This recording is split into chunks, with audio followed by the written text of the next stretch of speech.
Check one, check two, and good evening, all.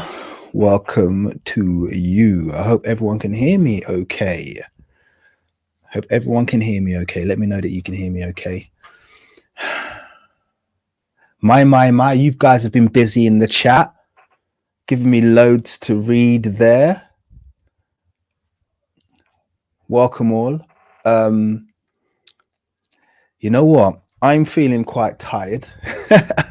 This 3-day marathon of live streams is taking its toll because I was not feeling in the mood to do this today. But you know what? We're here, and sometimes it's the ones that are the hardest to start end up being the best ones. So welcome everyone. How is everyone doing? Let's see who's in the chat. Say hello to everyone. Carl, Yatunde, Wildflower, TV Vision, Chematology, Ifioma, Vanille 237, Hervé, Mussy, Collector. I'm not gonna say your full name. And Javon, welcome all. Welcome. 40 concurrent viewers. Blimey, we're filling up fast today. We've got a bit of an it's a bit of an itinerary today because as you can see from the title, and by the way, I knew this title was going to be controversial for many reasons. Many reasons. In fact, let me just quickly get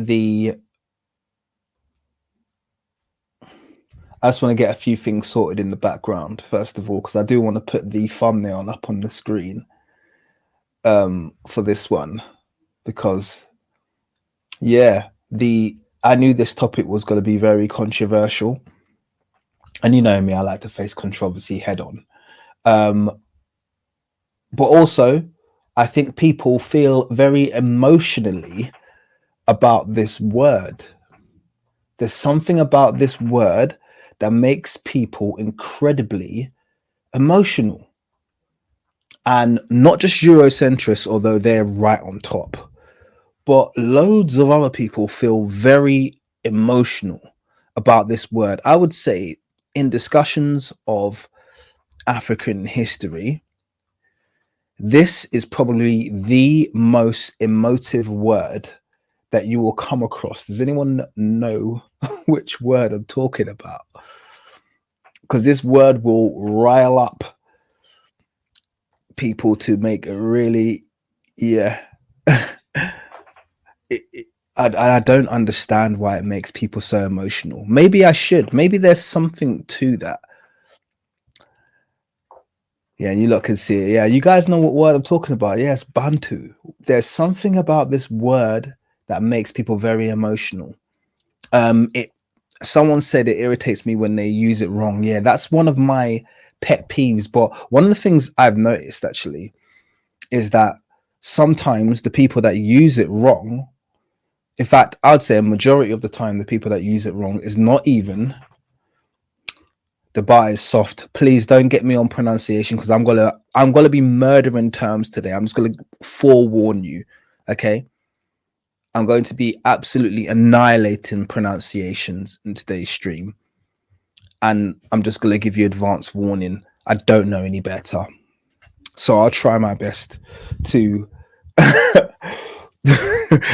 to not offend people. But yeah, what I was saying was you'll find people throw this term around. It gets you. It's almost used as a derogatory term to describe black people. Sometimes it's used as a way to separate East and West African people, which is wild, which you'll find out today. Sometimes it's used to describe a look, which is also wild. Yeah. Other times, I mean, it's just crazy the way they use it, and it's always incorrectly, and it can be incredibly frustrating. I'm called Bantu. I don't know how to soften the Bantu. Bantu.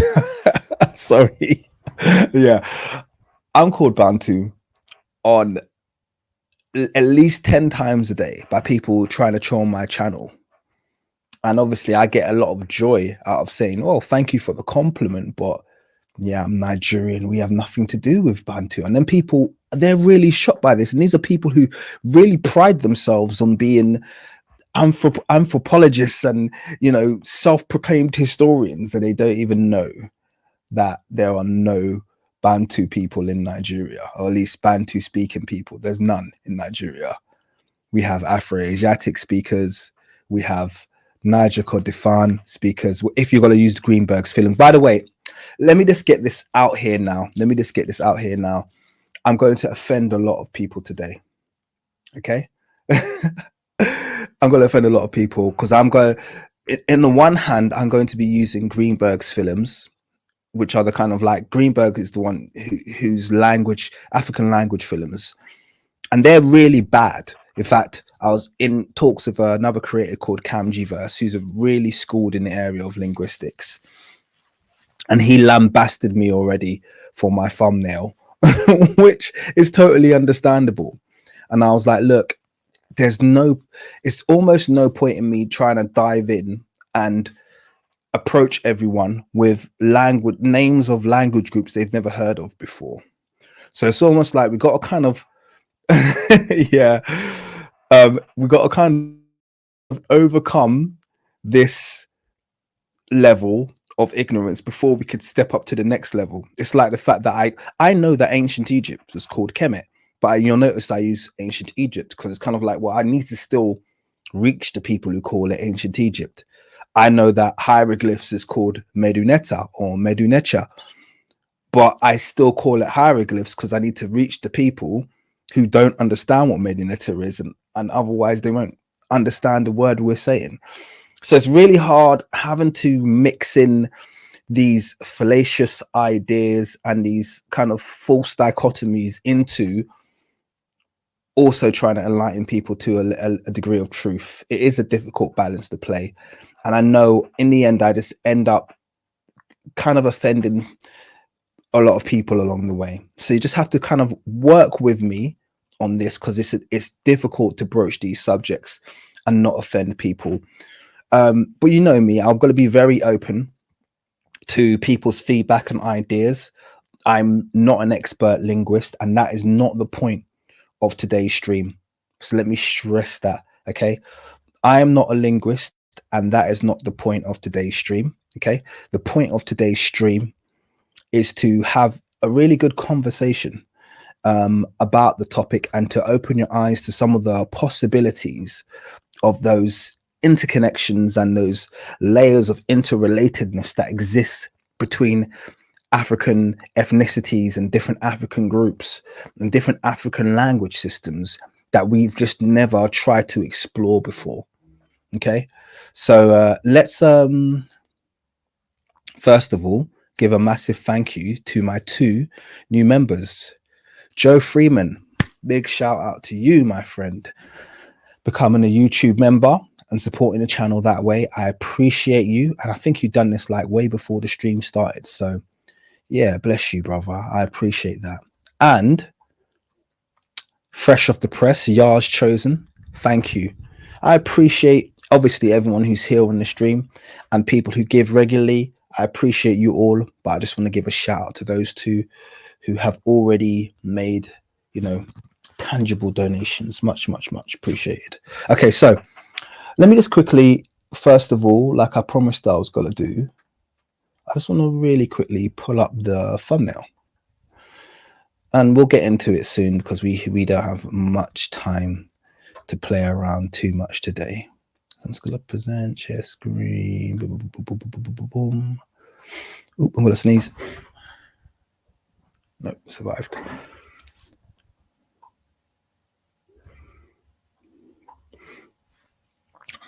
Oh, and it shrinks down as soon as that's so annoying. There we go. Okay, so there's my the screen that I wanted to kind of put up on there, because This word Bantu, which we're going to get into today, and we're going to learn a bit about, has got so many false ideas aligned to it. It'll be far too many for me to go through some of the false ideas. If you watch my video, I've got a live stream where I'm debunking a quote unquote, and I say in inverted commas, historian who's not really a historian, he's a joke, called Simon Webb, who's one of these typical people that has a negative hard on for Bantus, you know, just loves bringing them up in every conversation. And you see the way that I kind of approach that stream and I kind of mock him. But he is in many ways a microcosm of what is the ideas and Eurocentric thought, and even anyone who's basically not schooled in African ethnicities thinks they can just throw this term around, and they don't understand what it means. They don't understand its implication.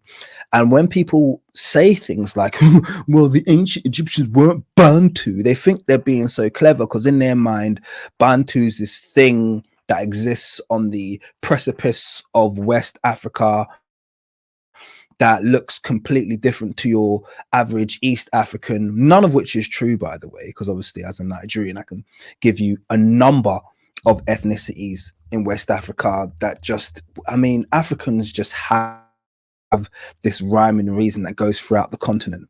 But the reality is Bantu, as an, well, I'm not going to say as a linguistic group that spans several ethnicities across, and the most pure speaking ones being across East Africa, which a lot of people don't know, are so not only linguistically but geographically close to Kemet. It's actually unbelievable.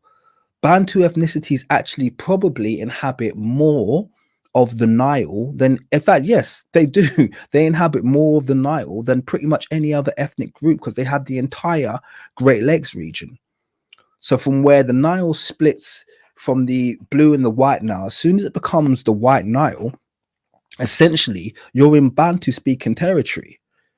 And a lot of people do not know how not only linguistically, but how geographically close Bantu speakers are to the place we call ancient Egypt. But I'm not going to go into too much of that right now. Okay, the question is, before I start the video, and I want to make my position very clear, you should know this, particularly if you're on the stream yesterday. Bantu, ancient Egyptian equals Bantu.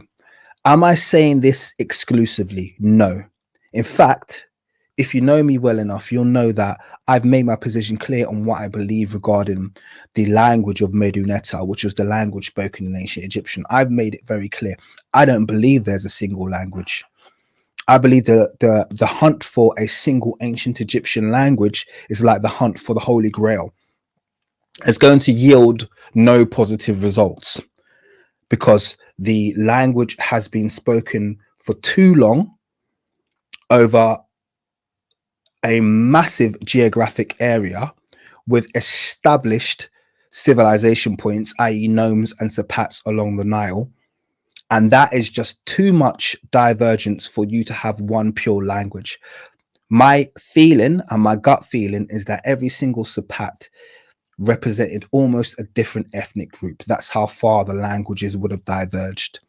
And the thing that united them, the thing that gave them the ability to communicate to one another was the existence of this lingua franca called Medunetta, this written language which they could all unify around. But I think it's very likely, and you can see this across Africa. You know, I give people the example. Let me give you an example to make this, to drum this away. If you come to England, for instance, you'll get everyone, obviously, most people speak English. I know there's the existence of some of the Celtic languages, but those aside, the language of English is spoken. If you go from London to Liverpool to Devon, those are three, everyone speaks English in those three places, but the accents are so drastically different. And sometimes the grammatical structures are so different. It can be very hard for people to understand what's going on. And I can tell you right now, the only reason people from these different areas of England can understand each other is because of the invention of media and the printing press. If television, radio, and books were not invented, in the last 500 years, these would have become different languages by now. I can say that without doubt. And you only need to dive a little bit into the English language to realize that the reason we got all these random spellings of words is because you pick up pronunciation from one place, you pick up spelling from another place and put them together, and you've got a very weird language, which is English. That's only been unified by the development of a printing press, which forces people to speak a variant close enough to be able to have any kind of like ability to communicate with other people in the nation. But it's almost a guarantee you would have had different languages develop had that not been the case.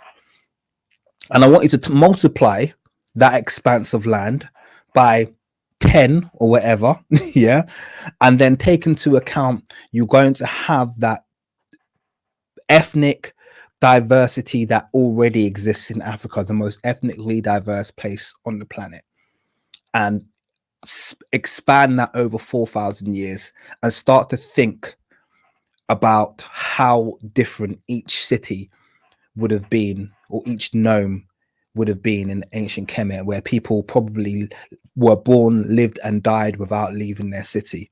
Most people, I'd imagine. Okay, just think about that. All right. So, you know, just take that into consideration. You said, yeah, Nigeria is 7 times larger than Britain. Someone put in the comments, the fact, and put in the comments, and multiply that by the fact that Nigeria has more ethnic and genetic diversity than all of Europe put together. And then you'll start to understand what you're dealing with over the Nile Valley civilizations and what you would have been dealing with. So I know I rambled on for a bit there. You get used to that. But the question was, ancient Egyptian equals Bantu. Am I talking about something that's going to be exclusive? No. From my personal perspective, I'm approaching the question as, did Bantu, or did the Proto-Bantu language exist in ancient Kemet? And I think this video gives us some indication that that could have been the case. It existed in Kemet. Was it the only spoken language? I think anyone is going to have a really hard time arguing that. I think anyone's going to have a really hard time arguing that. I don't think anyone's given even close to a convincing argument that they have found the language that basically answers all of the questions for ancient Kemet, and I don't think they'll find it. So anyway, I've rambled on for long enough. The creator that we're going to be dealing with today is a creator called Ian Yenzi. I don't know how many people here are subscribed to her, but she makes some really fantastic videos. I didn't warn her about this, by the way, so she'll stumble along this one day and realize that I've been playing her content. I'm really bad at warning people for these kind of things, so yeah, forgive me. But her content's really excellent. So I want to play it, and we'll do what we normally do. We'll play it, I'll let it play through. We'll stop it every now and then, have a little bit of discussion, and we'll kind of take it from there. Okay. Yeah. So let me upload the first video, or at least get the first video started. Ba-da-ba-bum-bum.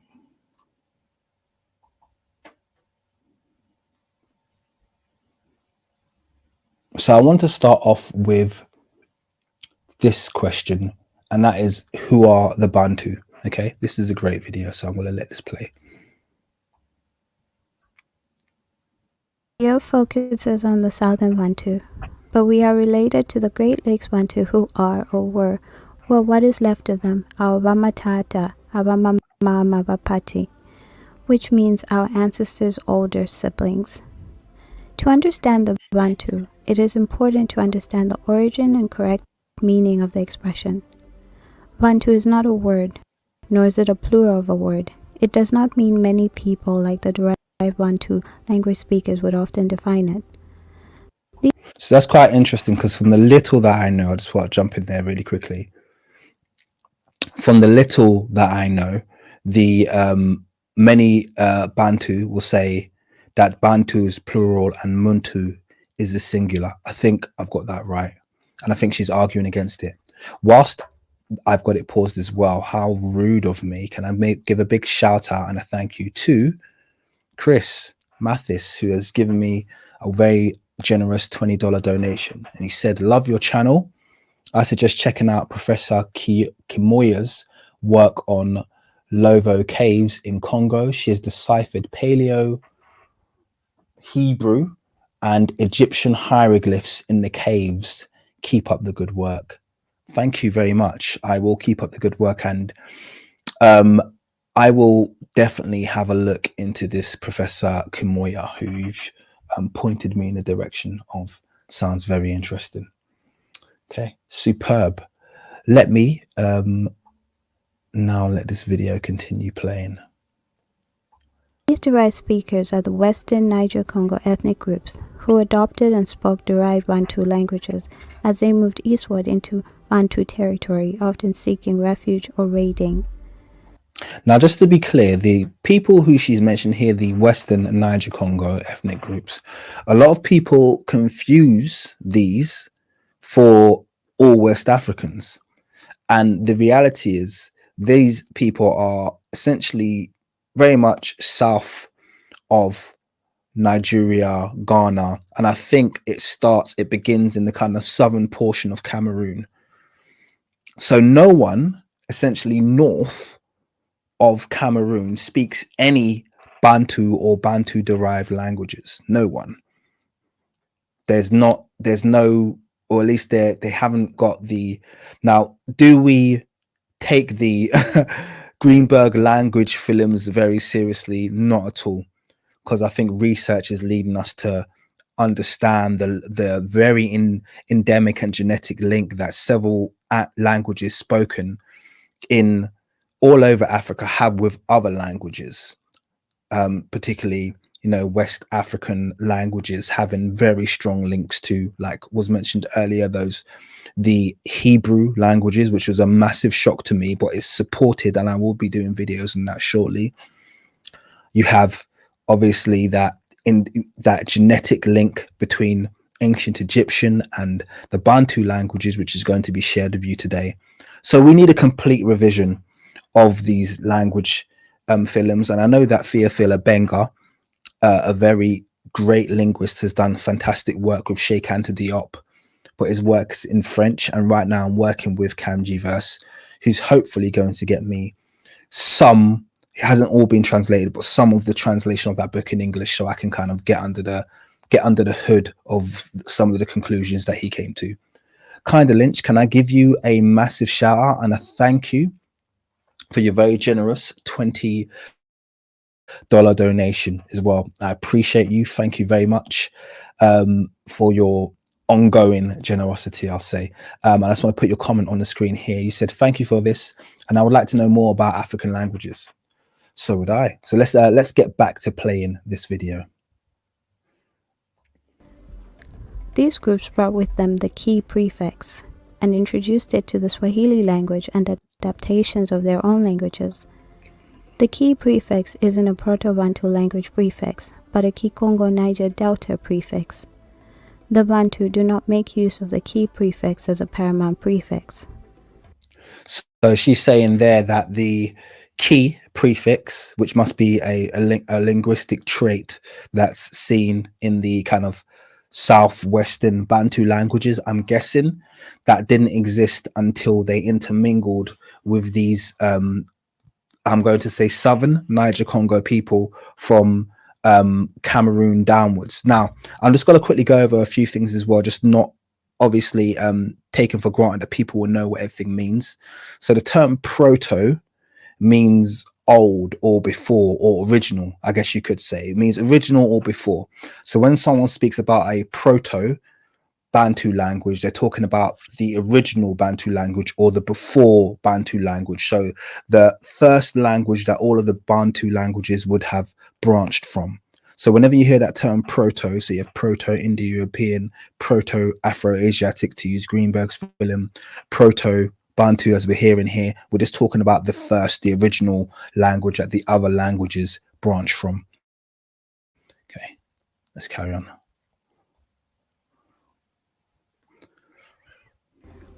The prominent use of the key prefix as a paramount or high prefix shows that whoever brought it in usurped the Proto-Bantu because the paramount Bantu prefixes are si, ga, ha, mu, and na, not given in order of importance here, but they are ranked and assigned accordingly by the Bantu.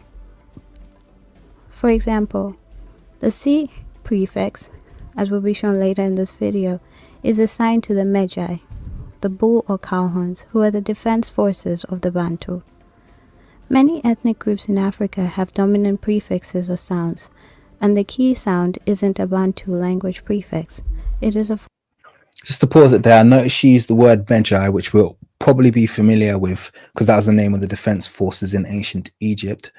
I don't know if that's if she's using that as a carryover from Kemet in terms of that's the approach of her video, or if they still use that term Medjay amongst the Bantu speakers. So it'll be nice to hear from people if that's the case. Maybe it'll become clearer, but I just thought it was nice to point that out.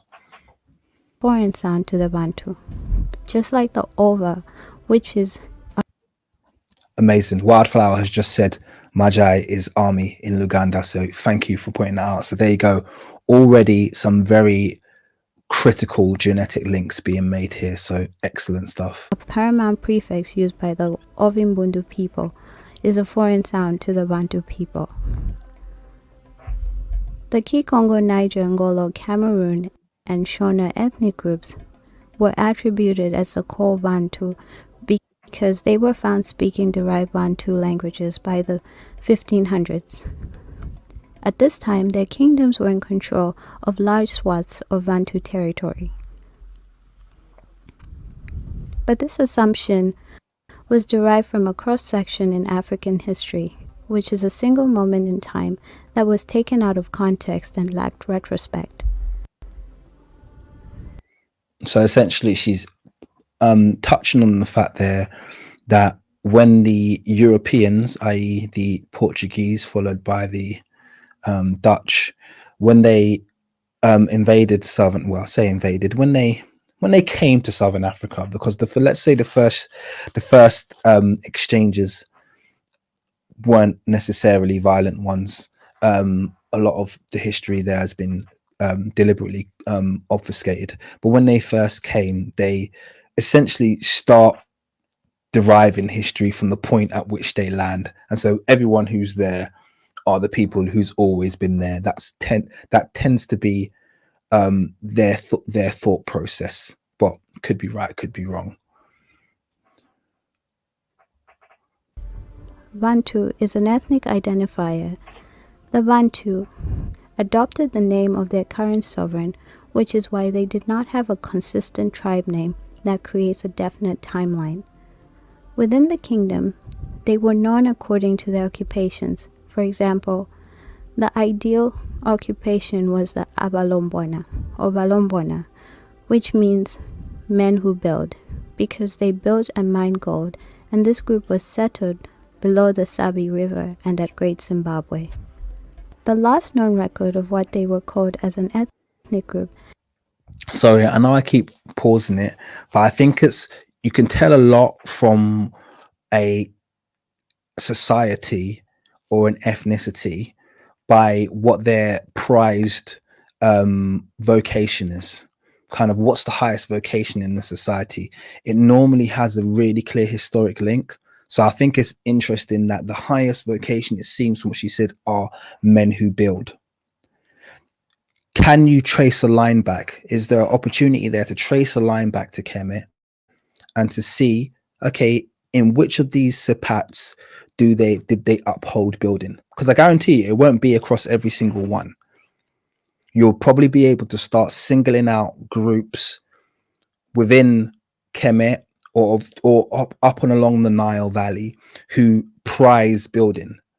And that's probably a really good place to start in terms of tracing that line of connection back. Name for their sovereign is Mananza, which was incorrectly recorded as Mananzas, because most Europeans typically had a hard time discerning Bantu sounds or understanding the nuances of the expressions. Mananza was their last king, who was murdered by the insurgent Zulu lieutenant Mzilikazi in 1838. He was murdered in his royal court at a peace conference with Mzilikazi, which is why we don't do peace conferences. After this event, the Bantu were collectively known as Vatonga, which means displaced people or people without a king. Prior to this, only the Bantu on the eastern side of Great Zimbabwe were called Vatonga because they were separated by the Shona usurpers from their king Mananza, who was on the western side at Matobo Hills. The Vatonga. Now, obviously, I know at this point we are going to get people, particularly of Shona ethnicity, who are going to be taking some offense to this. These kinds of views can always cause a parting and a separating of views, and people are going to be, you know, rightly or wrongly getting riled by this. So I just want to make very clear, I'm presenting this as a good and strong argument for the case of Proto-Bantu being linked to Kemet. It doesn't mean that I co-sign every single view here. I don't know enough about that at this early stage. Okay, so I just want to make that very clear. So apologies in advance if you are offended by any of this. Wanamanza are the earliest Bantu settlers in southern Africa, with archaeological records placing them in southern Africa as early as 200 BCE. Their kingdom covered the entire South and Southeast African expanse, where they built the stone structures which were invaded and ruined on the eastern coast by the invading Arab and Portuguese, who later allied with the Shona to take Great Zimbabwe and others.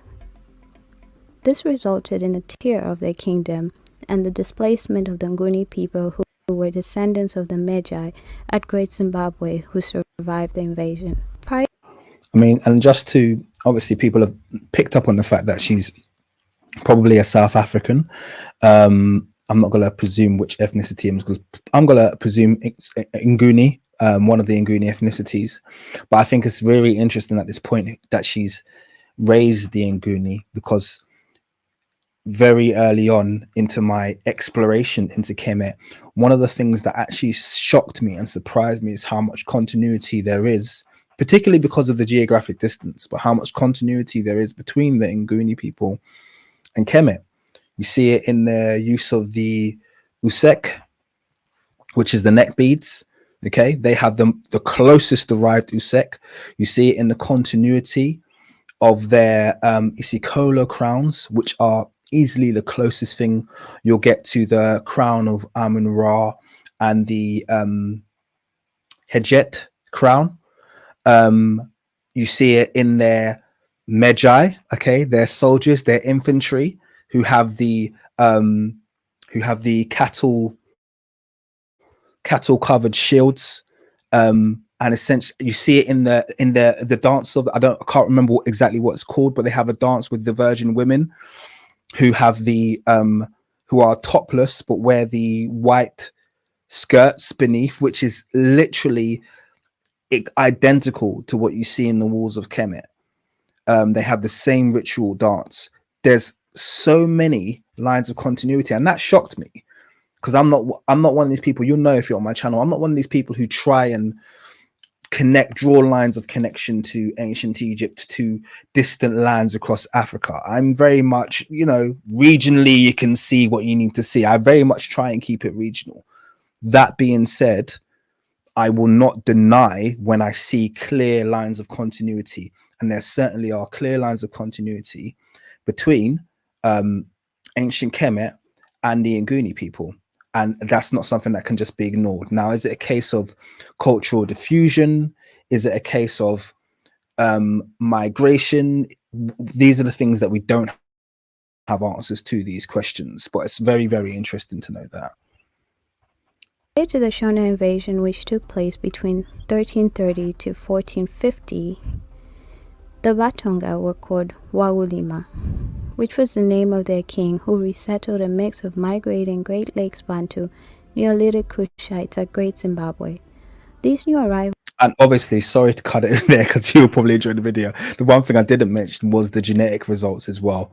Those are the ones that blew me out of the water, because when I saw the results from DNA, both DNI tribes and well, mainly DNA tribes, because they're the ones that broke Africa down into these different geographic regions, and South Africa came out top, even above the Great Lakes region.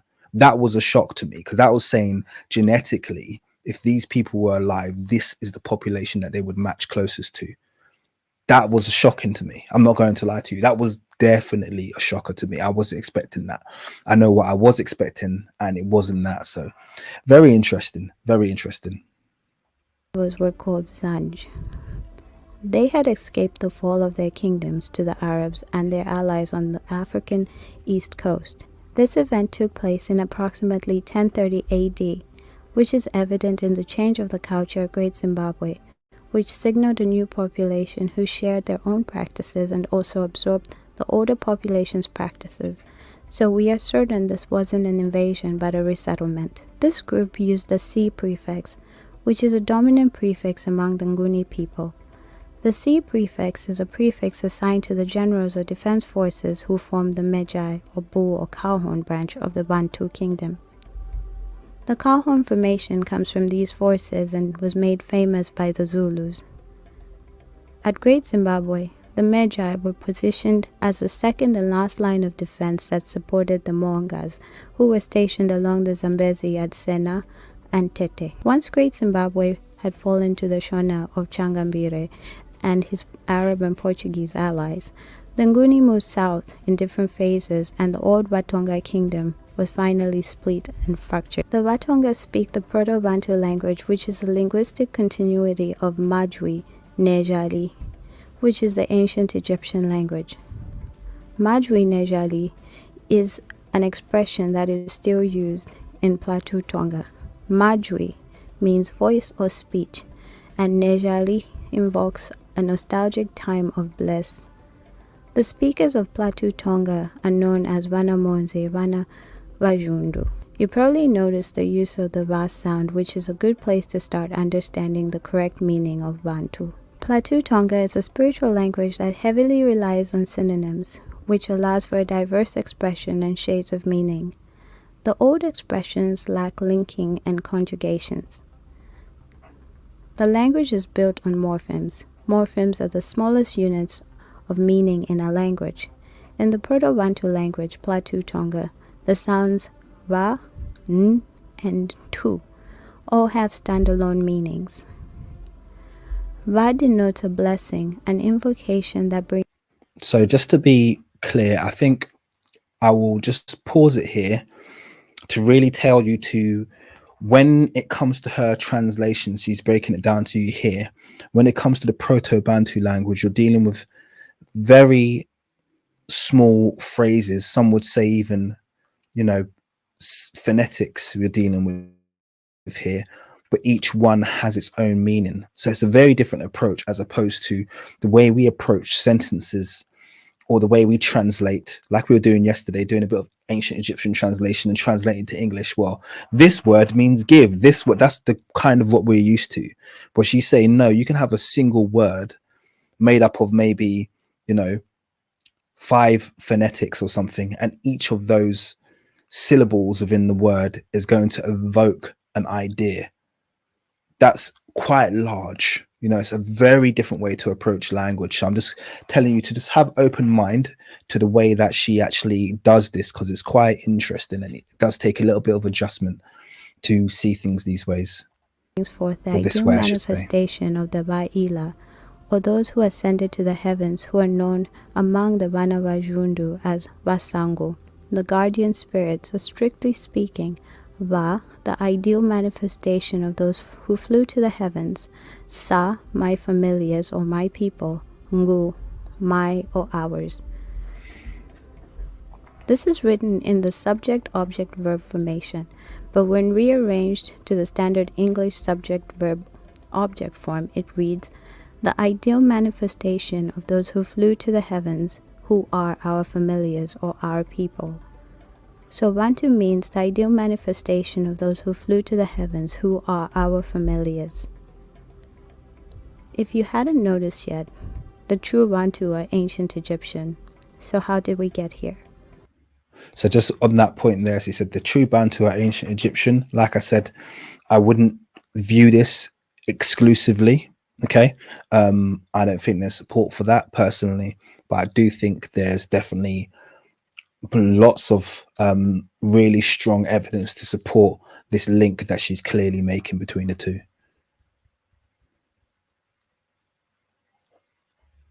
A glaring indicator is that the Proto-Bantu language is the language of ancient Egypt, which was brought into southern Africa by the pharaoh, who abandoned ancient Egypt after the Persian invasion for the south and then migrated into southern Africa, where their presence is first detected in approximately 200 BCE.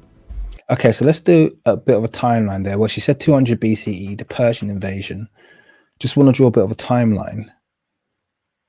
Well, that would have been the Ptolemaic era. So she's clearly saying they started their migration before then. So I'm assuming we're looking at. Let me just quickly. Sorry, I'm going to quickly pull this up because I do want to get this a little bit, get an idea of the kind of timeline she's dealing with. So bear with me. I'm just going to pull my trusty Egypt Revisited book to get the timeline of the Persian dynasty. I'm sure someone will pull it up quicker than me. You guys are always quick off the mark. Well, this is the book I always go to get my timeline. So, Persian dynasty, we have the 27th dynasty, 525 BC. There you go. JD was there before me. Nice one. So 525 to, yeah, you're spot on, man. You got the exact date there. So very impressive. 525 to 404 BC was the Persian dynasty. So if somewhere in that time is when the essentially, yeah, when the Bantu people left Kemet, this could mean a couple possible things. First of all, she could say that they descended from the Saite people. So the Saite dynasty was in the Delta region. Obviously, we're not talking about the kingdom periods here, but there still were indigenous dynasties. So the Saite would have been a lower Kemetic dynasty right up in the Delta in the north. So she could be saying that they descended from there, or they could have descended from anywhere within Kemet, but just during that kind of Persian overtake or that Persian invasion of Kemet was the kind of the straw that broke the camel's back, that pushed them out. So that's really interesting. So at least we got a bit of a timeline here. 200 BC is basically saying, she's saying, is when they reached South Africa. So that's, a very long expanse of time, potentially anything between 200 and 300 years, depending on which end they started making that migration. So obviously it wouldn't have just been a straight walk from Kemet. I'd imagine they would have stopped, made settlements along the Nile, maybe, formed other groups, extended, interbred with local populations. Remember, you have to factor all of this into account. So the only thing that's really being preserved during this, quote unquote, migration from Kemet down, I'd imagine, down the Nile and into Southern Africa is the language and the culture. But you have to imagine that the genetics are being, and the kind of like, they're going to be, essentially interbreeding with lots of other African people on the way down. So it's very interesting. It's very interesting as a potential theory and concept. But yeah, let me let her continue playing now that we've got that date.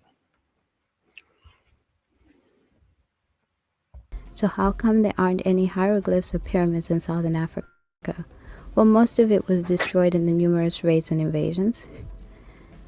And there was no need for pyramids in southern Africa because of the expression Vana va Jundu.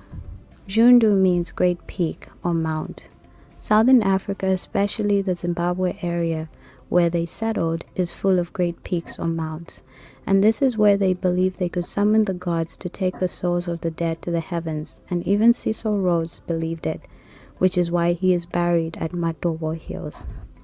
I hope you found this useful. I will expand on this history as we go. Please like and subscribe. Okay, so there you go. We're at the end of that video. Like in typical sloppy fashion, I will put links to all of these videos. In fact, I can do it. I can't access the video right now. As soon as I close the stream, I'll put all links to all of the videos that we're going to be watching. So that's the first video there.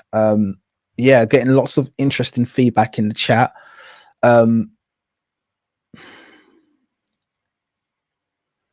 People have spoken about the fact that the Bantu groups, many Bantu, sorry, ban. I don't know how to make the B soft. I'm so English. It's embarrassing. Oh my god. Sorry. I'm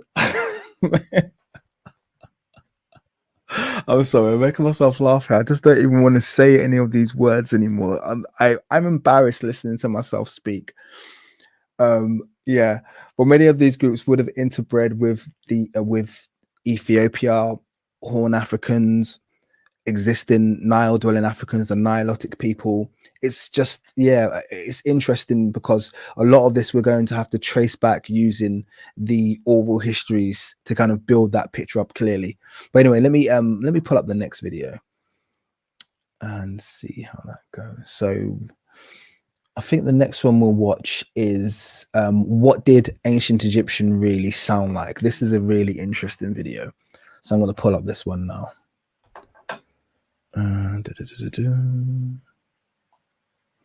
So all of the videos today we're going to be watching are from Iyenyenzi. I thought let's just keep it in this one place. And I think she has quite a sound and systematic approach to the subject, which I respect greatly.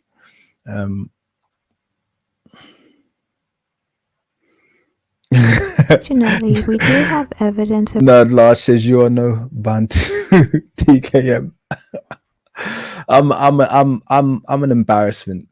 Seriously, I just don't want to talk when it like this is, yeah. When I go to Nigeria, I just get completely dissed the entire time that I'm there because I'm so flipping English. It's just not good. I got no, yeah. I need to reconnect to the soil. It's one thing having the head knowledge, but yeah, you can't be getting mocked when you go to the motherland. It's not a good look. Let me play. what ancient Egyptian sounded like before it became Coptic. Coptic developed during the 1st century AD and became a substratum of Greek. This means it adopted a lot of Greek influences, and a person speaking ancient Egyptian would not have understood Coptic. We know this because the ancient Egyptian language is the Proto-Bantu language and the source of all Bantu languages in southern Africa, where it has been spoken since 200 BCE or earlier. It is also the same language spoken by the Great Lakes Proto-Bantu. That means a lot of people speak it. The language is still spoken as Plateau. So I think it was a good point she made there regarding Coptic, because this is, first of all, Coptic at its core. I was having another conversation with Camgiverse about this today.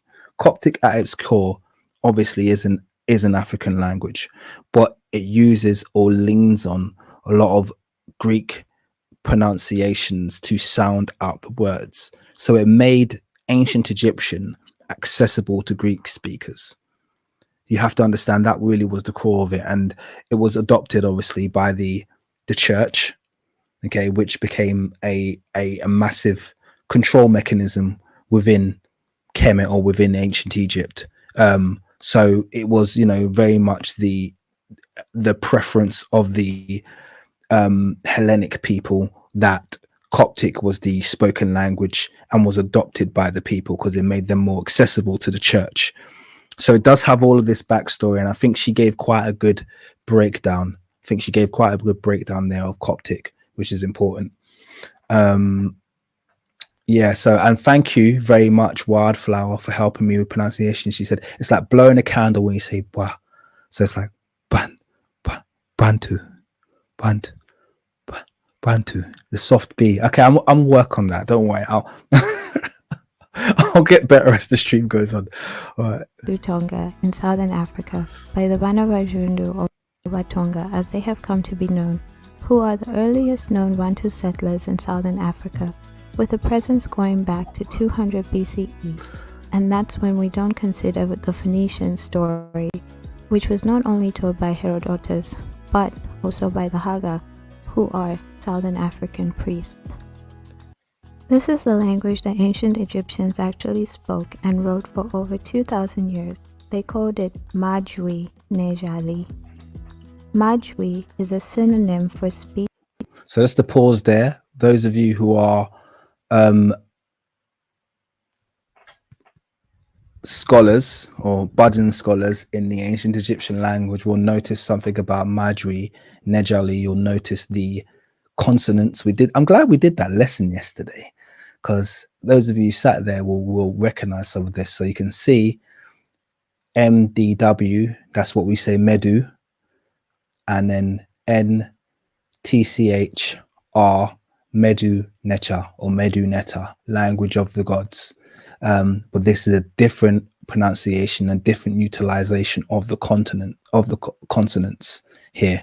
So just to kind of point that out if you hadn't already picked up on that. Of voice. Nejali is a synonym for a nostalgic time of bliss. We still have a song that we sing at happy occasions that has the word Nejali in it over and over again. Here are a few expressions in Plateau Tonga which, when the vowels are removed, match the vowelless ancient Egyptian consonant sequences.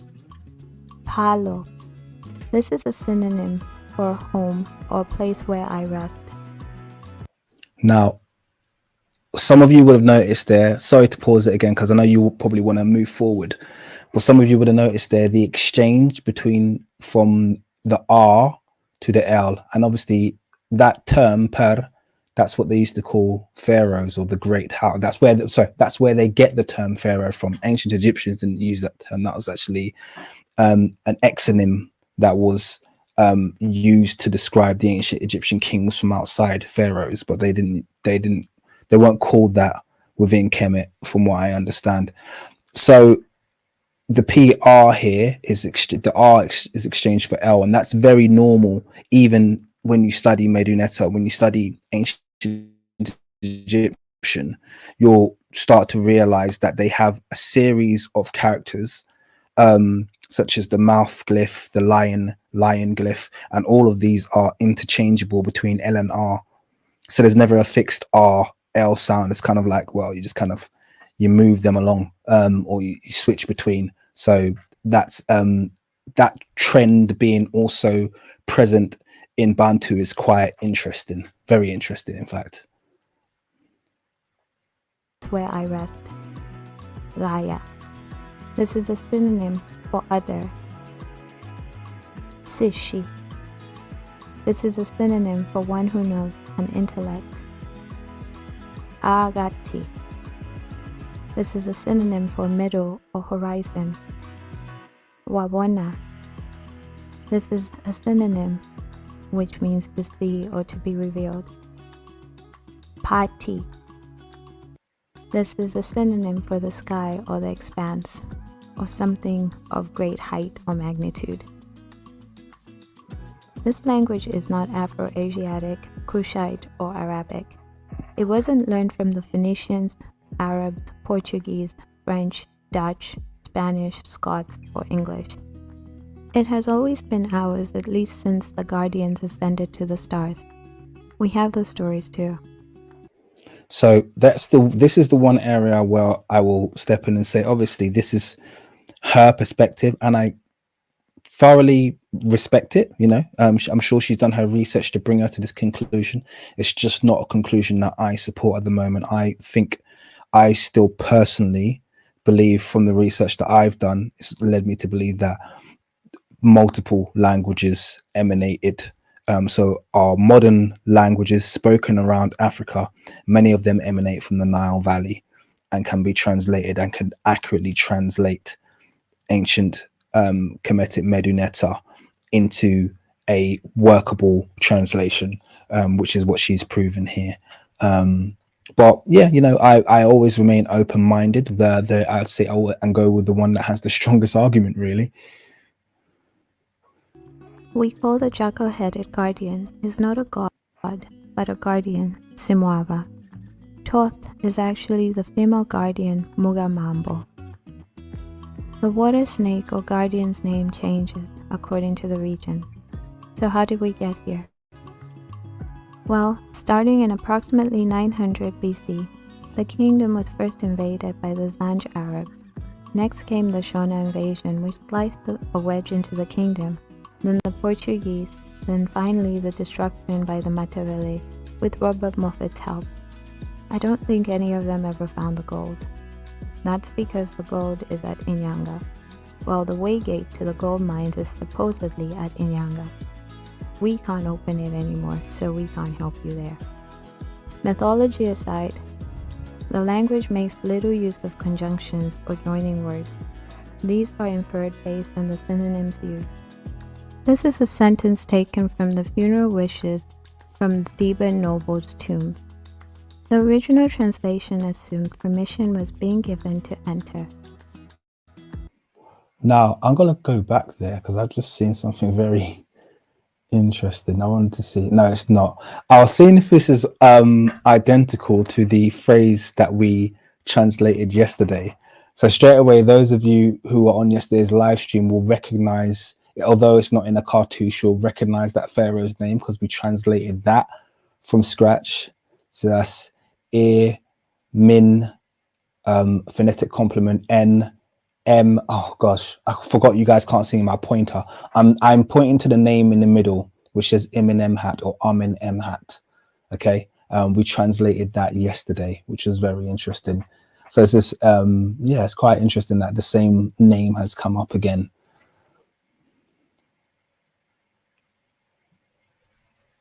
Translation assumed permission was being given to enter.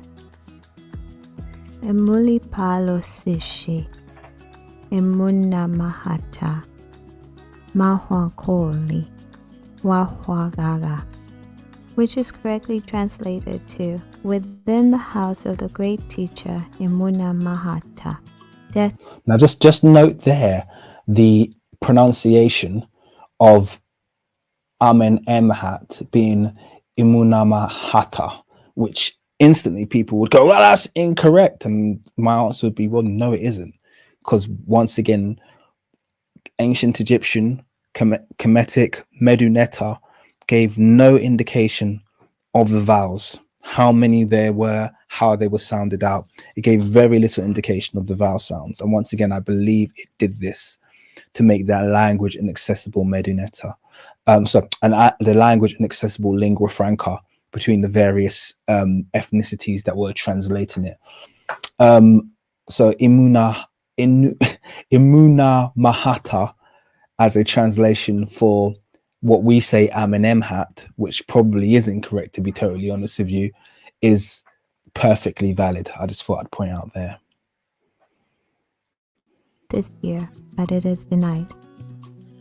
The Great Lakes had or still have their own source, which is or was the same as the Plateau Tonga source, which is why we can understand them, even if conventional history says we've never met. This group consisted of the Hima-related groups, and in southern Africa, there are the Suria and the Ila or Musahima, whose languages we understand. Along with the Lenje and the Batunga, the Ila are also considered as part of the Bantu Watatwe. Bantu Watatwe means one of three. This simply means that we are from the same place. In southern Africa, we use the L sound, which is our dominant sound. Others in the Great Lakes use R. L and R are interchangeable, which is why a lot of people who speak our language have a hard time discerning the two. The ancient Egyptians have been present in southern Africa and the Great Lakes region, and the linguistic. Just going back really quickly, just a couple to that image that she pulled up there, because this actually dawned on me today when I saw it. This, and I hope no one takes this offensively, but this to me gave me very, very Southern African vibes. It was very reminiscent of images of the Hottentot Venus, which obviously I know was found in Europe, but then also this Sarah Bartman, who I think was South African as well. Someone's put the keyword there, steatopygia, okay, which is the name given to that very kind of overtly voluptuous form, which is normally associated females. But in this form, it does give me very Southern African vibes. And a lot of people, I know this is related to the Puntites, who a lot of people will say, well, the Puntites are in the Horn of Africa. We don't have like huge amounts of evidence for that, by the way. It's just always been kind of like accepted that that's correct. But bear in mind, both Southern Africa and the Horn of Africa are at the end of the Nile.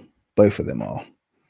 So, and obviously this predates when the migration would have taken place to Southern Africa anyway. So there's a lot going on. There's always a lot going on. I am just taking in all of the knowledge and trying to come to a feasible kind of like thesis of how we get to, draw these links without making too many silly conclusions. In Southern Africa and the Great Lakes region, and the linguistic continuity is proof of this.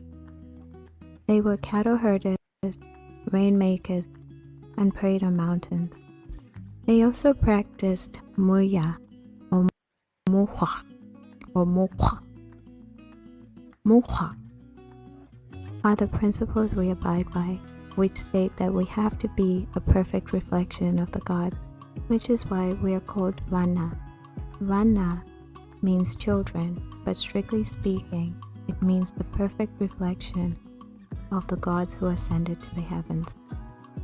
This means, according to Muha or Muya, which is easier for most people to say, we cannot unalive anybody. This is the most important aspect of Muya. The ancient Egyptians have been present in Southern Africa. They have also been present in the Great Lakes region. Carl, behave yourself. Talking about Nyash. Foolish man. And we're still here. What's left of us. Thank you for watching. If you'd like to show your support for this channel, you can give to our coffee. The link is in the description box below. Please like and subscribe for more. Super. So that brings us to the end of the second video. Okay, we're making good time and good progress through these. I'm not finding too much cause to interrupt these videos, and you guys are probably not going to be that used to that, but it's because I feel like they're really informative. And yeah, I think you guys are having really good conversations in the chat anyway that are really showing a good development of thought. I'm going to now go into the first part one of a 3-part, but I think we're only going to get through 2 parts today. Just make sure I got the right one. It's the reading of a specific papyrus, because I want to show you guys how the Proto-Bantu I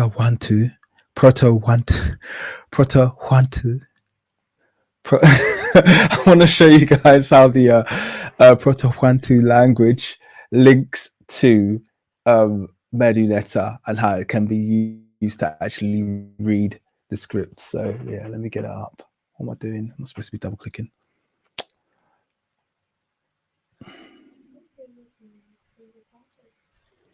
Let's go again. Boom, boom, boom, boom.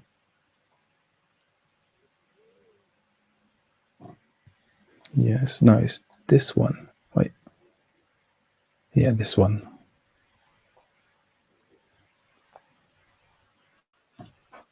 We will translate the first column of Hua no Li's papyrus to understand how the ancient Egyptians sounded when they spoke their language. But before we start, here are a few things to remember about the ancient Egyptian language. It was written without vowels, and the vowels remain unknown, at least officially. This means the current vowels aren't the correct vowels. They aren't a reflection of how the ancient Egyptians would have pronounced any of the words. They are simply placeholder vowels made up and used by Egyptologists to help them have a way to pronounce the words and expressions. This means the words or expressions such as Akhenaten, Tutankhamun, Nefertiti, Hatshepsut, Osiris, Isis, Seti, Hotep, and all the other words we know as ancient Egyptian are made up words. In addition, their language was also misclassified as a dead Afro-Asiatic language, which it isn't. I want to touch on that, where she mentions about the fact that ancient Egyptian is classified as a dead language. This, in my view, was a deliberate cope by the Egyptologists who did not want to link ancient Egyptian to the surrounding African languages, whilst secretly utilizing surrounding African languages for their translations. This is one of the reasons why Budge is so he's so kind of like maligned in modern analysis of Medunetta. Even though he was the first to create a dictionary, all of the modern Egyptologists really kind of scorn him and say, oh, don't look at his stuff's rubbish. And that's because he is quite open about his utilization of surrounding African languages to translate the Medunetta. So what you'll find is that the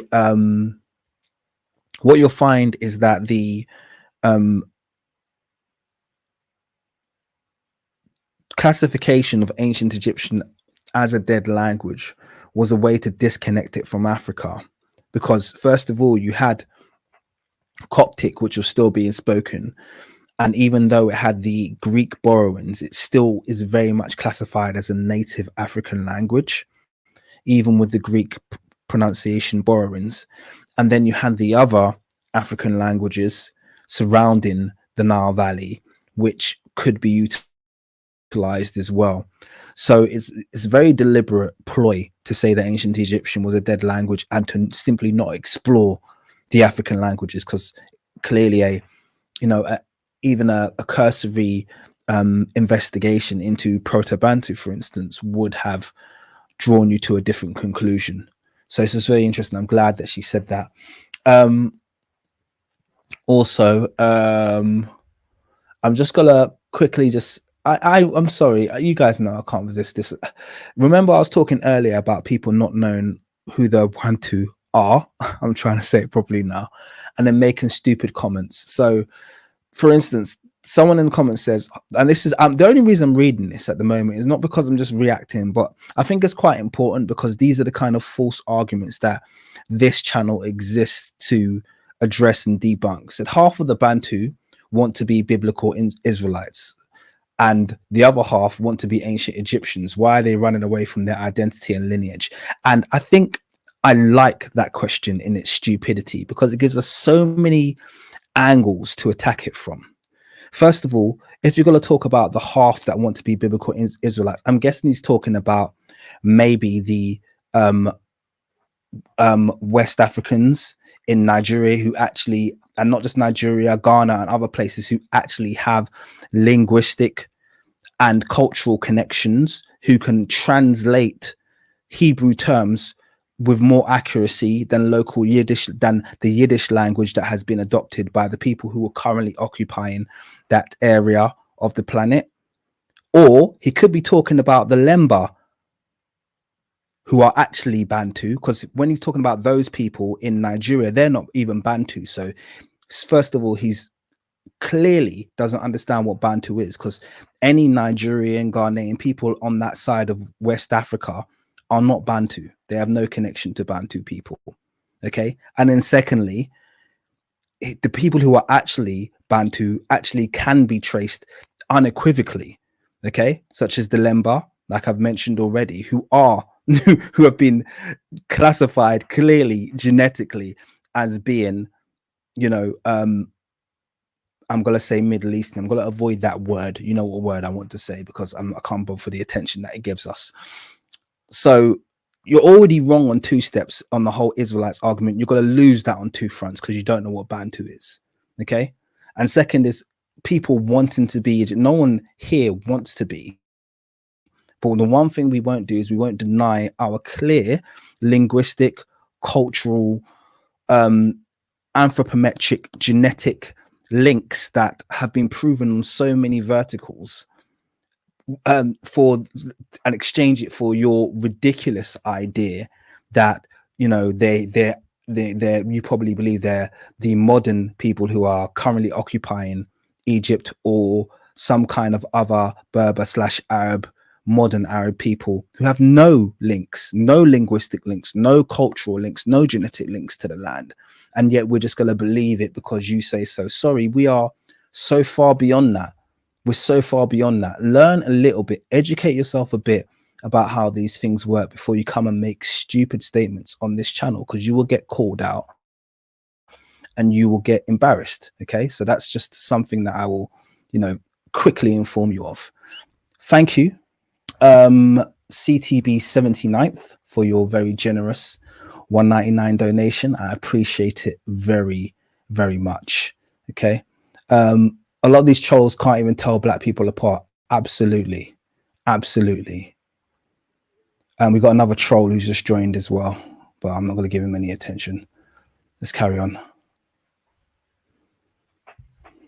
It is a Proto-Bantu language which is still spoken in Southern Africa by their descendants who are the earliest Bantu people in Southern Africa. This is covered in my other videos, Who Really Built Great Zimbabwe, and the Bantu migration never happened, it was a Zanj invasion. So if you want more on that, you can watch those. But back to the language. When compared to any Bantu-derived languages, we find many similar words and expressions between these and the ancient Egyptian hieroglyphs. One common word or expression is Zuba, which is usually spelled and pronounced with a Z sound instead of an S in many Bantu-derived languages, as in Zuba. This word or expression means sun or a bright star in the ancient Egyptian language too, where it is presented as Gardner number 14. That's the hieroglyph number 14. So if you Google N14 hieroglyph, you will get the consonant sequence as it was written by the ancient Egyptians. And this consonant sequence doesn't have any of the vowels in it, but it has the root idea. And in this video, we will use the Proto-Bantu language to determine the missing vowels from the words or expressions. The Proto-Bantu language So that's very interesting. Just as I might do a little reconnection, by the way, guys, because when it goes slow like this, I've realized it's a bit of a connection thing. So if I drop off for like 10 seconds, it's because I'm switching Wi-Fi and hoping for a better stream as a result of doing that. So anyway, I'm going to keep talking, but it's very interesting that she's talked about the fact that they have Zuba I know I'm murdering that, by the way, guys, so please forgive me, in the Bantu language, and it means sun. And then Wildflower has just come and said in her language, Juba is also sun. And I know she speaks another Bantu language. I'm not sure which one it is. But who's explored this? Has anyone ever tried to make this link? Because it's exactly the same word, as you can see from the consonants. It's exactly the same word. And the thing about words, by the way, I'm just going to throw this out there as well. You have these kind of like words that become a part of a language through diffusion, and they're often easy to pick out because they will normally words that introduce new concepts. So, you know, we have an easy example would be in English, we have the word déjà vu, which is clearly a French word. We know it's a French word, but the whole concept of a déjà vu is a modern-ish concept. So that's why we've picked up a foreign word and we've happy to kind of like infuse it into the language. For something as fundamental as the sun, bear in mind that's going to be one of the very first words that's established in your language. So if the ancient Egyptians share the word sun with the Bantu, then that speaks to a common origin. That speaks to an almost definite common origin to those two languages, because that's too close. That's too close. So, and it can't be something that's happened as a result of aerial diffusion, because no one is going to switch out their word sun for a foreign language. The English aren't going to suddenly start calling sun, soleil or something like that, or some random other language's word.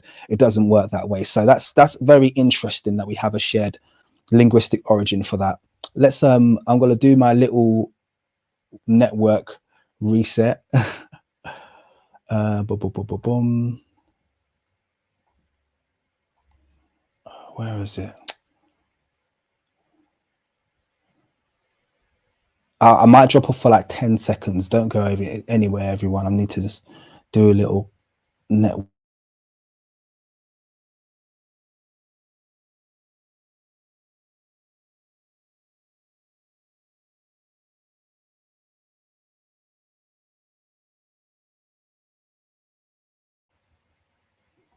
Okay, I'm on a new network now, guys.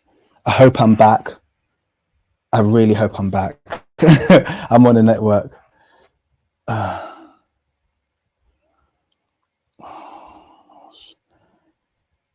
Yeah, I'm going to carry on playing. Has the same consonant sequences. Oh, lost sound. I think I'm going to need to re-upload to get my sound back.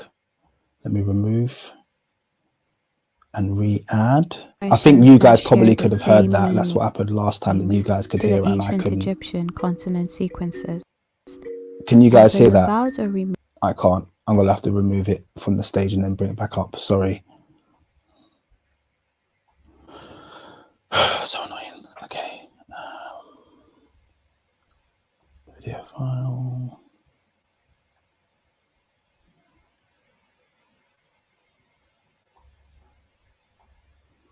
Okay, I hope this works for me. Series. Yes. All right, so here. The Proto-Bantu language.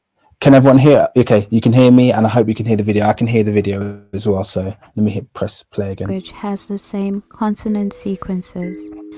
In fact, sorry, before I start playing, I need to say some thank yous because I've had a couple of donations. So Later Lafraise, thank you very much for your $1.99 donation. It is much appreciated and gladly appreciated. Thank you very much. Nubian Queen, thank you very much for your very generous £10 donation. It's greatly appreciated. And Spikes 1900, thank you very much for your £5 donation. All of you, I appreciate you. Oh no, I've done CBT 79th one already. So all of you, your donations are really appreciated. Thank you very much. Yeah, let me carry on playing now.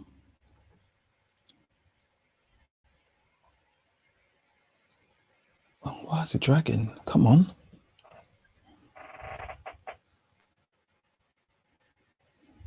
Oh, this is annoying.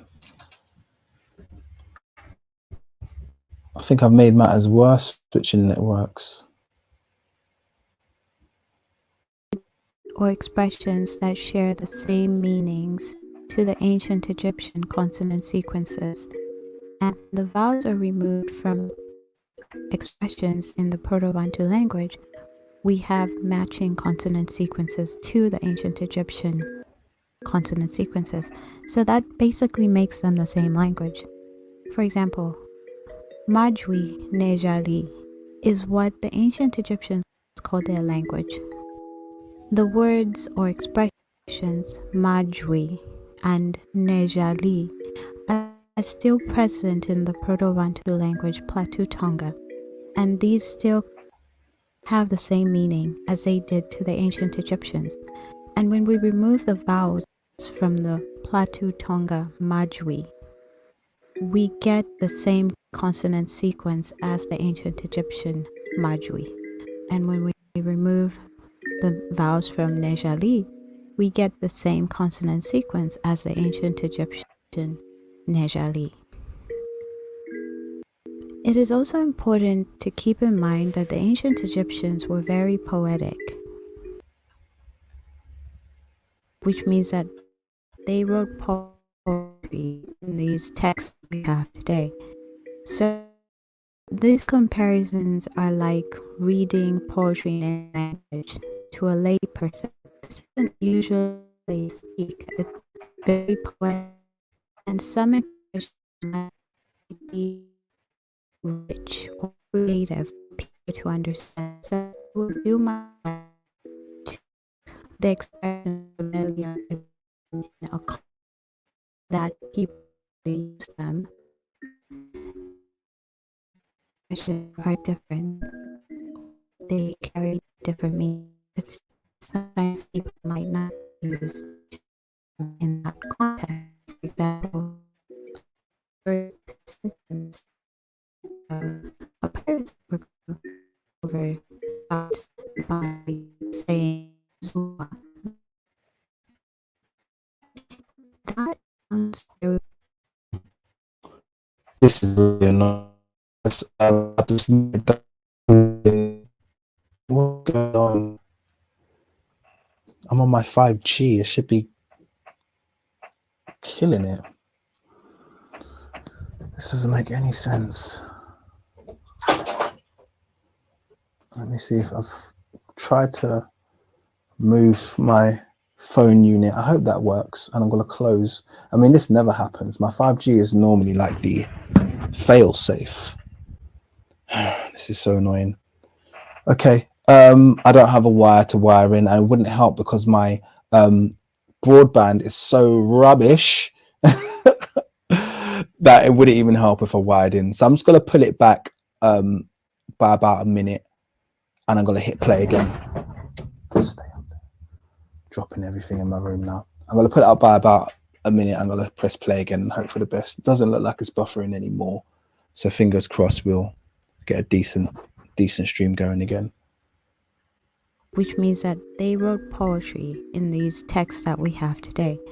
So these comparisons are like reading poetry in any language to a layperson. This isn't usually how they speak. It's very poetic, and some expressions might be too rich or creative for people to understand. So I will do my best to make the expressions familiar by putting them in a context that people usually use them. This doesn't mean that these expressions are different or that they carry different meanings. It's just sometimes people might not be used to seeing them in that context. For example, the first sentence in the papyrus that we're going to go over starts by saying Zuwa Dewa Mojati. That sounds very different because it's very poetic. Usually people will say something like Zuwa Nji de Yamojati or Jamojati. Well, they would use Ja, not Ya, because Ja means something very great, and that's the sort of the prefix that is used to denote something great. So it would be something along the lines of Izuba, and Izuba, adding that I sound, is sort of considered proper grammar because you are defining one sun, one star. So you would say something like Zuba Nji de Ramojati. And so, but with poetic license, you would drop the conjunctions, which are ji and ja. So you would say something along the lines of Zuba de wa mujati. And sometimes people would say something along the lines of Zuba ngu de wa mujati. They are used to hearing that ngu sound because ngu is another conjunction or joining word that allows people to have more context. Like it's the same as is in English or along those lines, where the sun is the stability or the stabilizer of our keepers, basically. That's what that first sentence from Hua no Li's papyrus actually means. So let's get started and see how this goes. So the first column reads Zuva Dewa Mujati Si Wagufuta Uwawona Vana Huma Agati Te Palo. And I will go over this. The language is also spoken with a certain accent and a melody. And because I am switching from English to the language, it's sort of getting lost and I can feel it getting lost. So I will do my best to do this slower. So let's go back to the first sentence. And I just want to jump in there very, very quick. I don't need to. I'm sorry if the audio is messing up because that kind of defeats the purpose. So apologies if people aren't getting this fully at the moment. I'm doing the best I can with my network. I don't know what's going on, but there is that whole concept that translating languages into English, particularly African languages, can be incredibly harrowing. Sometimes we have single phrases that need a whole sentence to explain in English what they mean. And I think this is a lot of what she's battling here, trying to convey what a word means. And the only way to convey what the word means is to give you a full sentence. So it's just bear in mind, you know, that translation across into English is a very difficult one for most speakers of different languages, particularly these languages with such kind of ancient roots. So yeah, I'm reading the comments, by the way, right now, and it's really yeah, some of them are really kind of like blowing me away. So yeah, it's interesting to hear people actually substantiating the research with their own observations and things that they kind of things that they see in and around them, which is very, very interesting.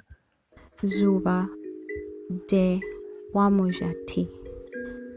This means the sun or bright star is the stability of our keepers or the people who hold us together.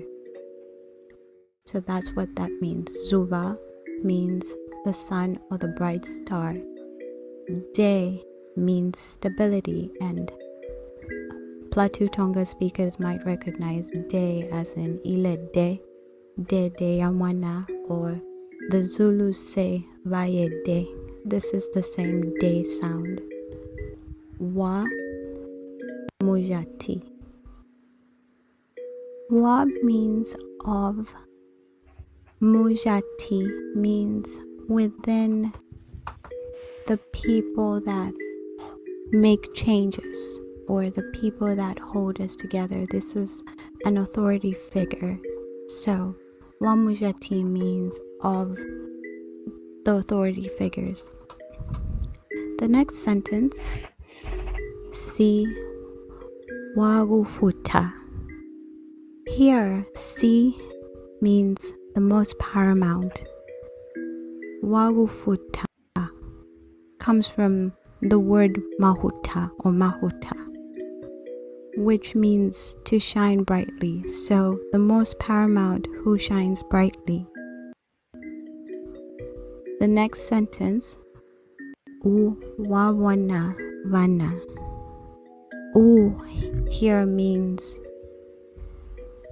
one who is of, and this U sound is very common in Southern Africa when you hear the Zulus, for example, say umuntu, ubuntu, or it is prefixed to a name like Uyanda.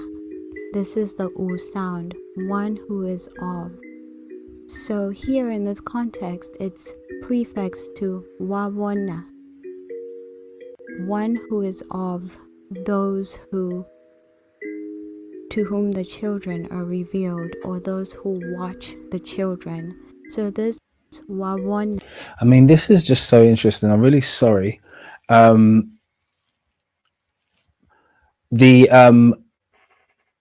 the ancient Egyptian or the Medunetta translation, in terms of how we've been exposed to it, has nowhere near this much depth. And this is one of the reasons why I find this discussion and this perspective so compelling, because I mentioned it yesterday when we had our live stream and we were just looking at kind of basic Medunetta, and we were translating that lintel from Amenemhat. I can't remember exactly what it was called, but when we were translating that, and I was talking about the fact that it's really important that we don't take it too literal, because we're just taking that first meaning, that literal translation, which might not be what's trying to be conveyed. And I think this is communicating exactly what I was saying yesterday for those who are on the live stream. This is conveying the deeper meaning behind what's expressed. So I'm just looking at the Medunetta that she's translating, and some of these terms I'm quite familiar with. So if you look at I can't point to anything. I wish I knew how to control pointers on here. It's really annoying that I can't point. StreamYard, there must be a way to point. Brand, banners. I feel like I really need to point right now. No, there's no way to point. Okay, so let me just describe what I'm seeing. So from beneath the man at the top in red and the star he's next to, so I'm looking at the actual actual ancient Egyptian, the Medina, the hieroglyph. Let's just call it the hieroglyphs. So there's a red man and the star, okay, which I'm not going to talk about, but I'm going to talk about from beneath there. So she has C, which is just that kind of flat glyph, is, I believe that's the scroll glyph that gives us the S sound. And then beneath that we have the disc with a dot in the middle, that would be Ra, which she has Wa there. And then the man sitting down is a determinative to suggest that that's a netta, or a god, or a divine being. I'm not gonna, I know I'm using the wrong words there, but just to kind of communicate, that's what that is. Then beneath that we have the circle with the kind of scribble in the middle. That's where we get the kind of h sound, the KH, which she's put down there. Then beneath that is the little cerastus, the snake with the two horns, the horned viper. That gives us the f sound, the F. So you can see the KH followed by the F. And then the little bread loaf beneath the horned viper gives us the T sound. So that's where we have Kufuta, which she's put there. Okay. But that would have, I mean, I don't know what that would have been translated to in ancient Egyptian. The T, I know the Ta would have given us a feminine of some sort, so it would be communicating some kind of object. I'm not sure exactly what will be communicated there, but we have a whole sentence here in terms of paramount of brightness. And I just find that, yeah, it's blowing my mind. I know I'm rambling a little bit, but I'm rambling because it's blowing my mind, because I know this is taking us right outside. And I would love to see how much the translations complement each other. So one thing that I'm going to do, I'm going to take this to Smash Rockwell and some of his linguist guys. I'm going to ask them to translate this directly as they would normally translate it, because they'll take the more literal approach, because they're kind of more traditionally trained in terms of the way that they read Medunetta, and then run the comparison and see if any of that kind of deep meaning that she's pulling out is also pulled out when you take it in a more literal sense, or if you have to understand the Bantu languages to really get this level of depth out. But yeah, I just wanted to throw that in there. I'm not going to interrupt for a little while now. But yeah, I wanted to do that as well, just to show you guys where she's getting the vowel sounds from. So each of the vowel sounds she's putting on there is responding to a particular symbol. So I want to kind of just show that you know where she's getting those from. Even if it continues from after the little bread loaf, you have the part that she's got circled in blue.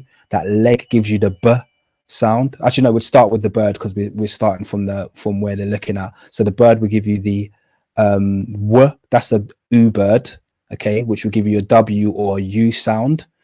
And then we have, I'm not sure what that symbol next to the bird is, but then next to that is the B sound, that leg, that kind of leg that looks like a leg and a foot. That gives you the B sound. So that's where she's got Yuwabona from. Okay. I'm gonna let that play now.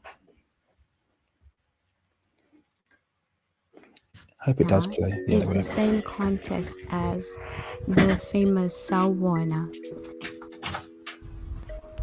or Ndaguwana. Wawona means rising, to be revealed, or something that is seen.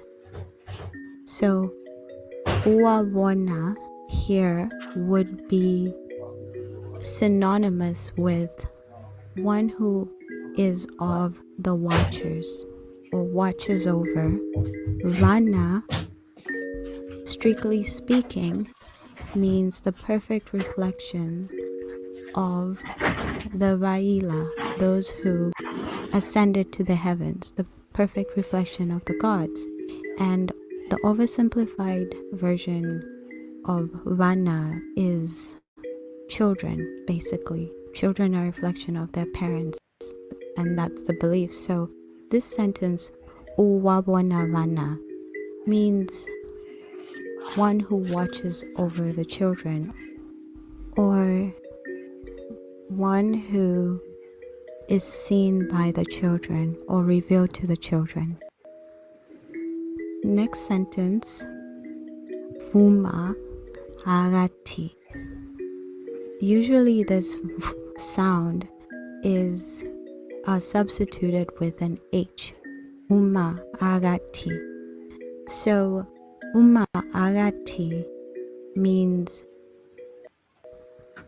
one who rushes or is an early riser along the horizon, because Huma means to be early or to hasten, and then Agati means the middle or horizon.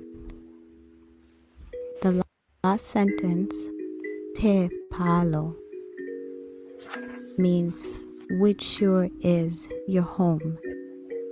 Te basically verifies something, and Palo means your home. So, Zura Dewamujati. And once again, just so interesting. Obviously, with my limited input that I can give here, because I'm not a Bantu speaker, but we know Per is house or great house. PR, that would be house or large house in ancient Egyptian, and Palo is house or home in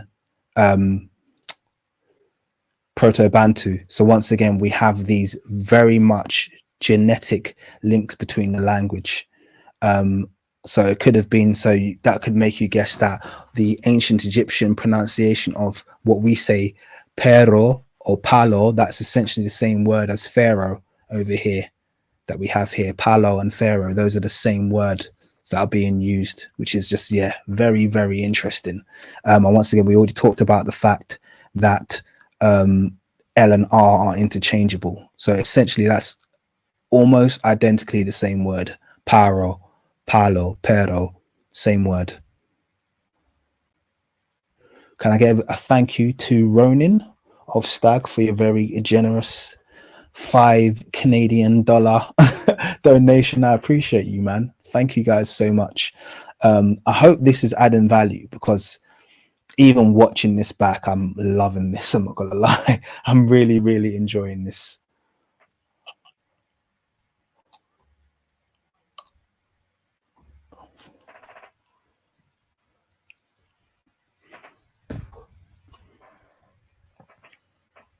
And to answer the question, someone just said, is Pharaoh home? Pharaoh is great house. That's the literal translation for Pharaoh, or pero. It comes from the Egyptian term pero, which means great house. I'm waiting for it to play now, by the way. I've pressed play and it's not responding. Come on.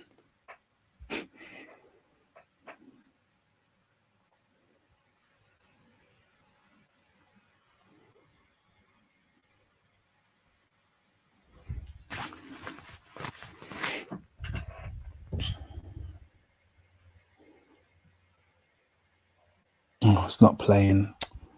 I might have to unload and reload again. This is really frustrating. Unless you guys, it is playing and you guys can hear it and I can't.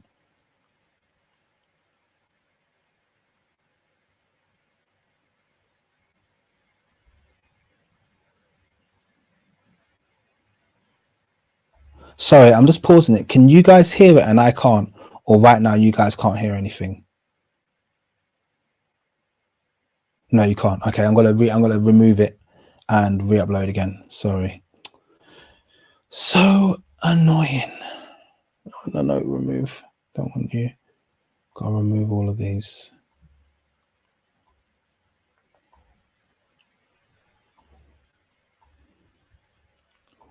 Darius, in the meantime, whilst I'm loading up, my G, thank you. Always a pleasure to be in attendance. Keep up the good work. Thank you very much. Thank you for being in attendance. I'm not regretting doing these doing this live stream marathon the past 3 days. I'm telling you that much. I'm not at all. They've all been really, there are subjects I was all worried about, but all been quite enjoyable to do. I'm not gonna lie. Let's try a re-upload and hope for the best.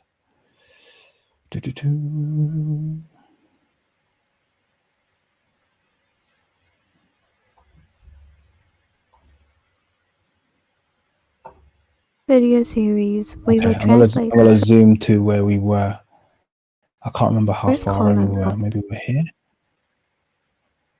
Here means A bit further. usually this sound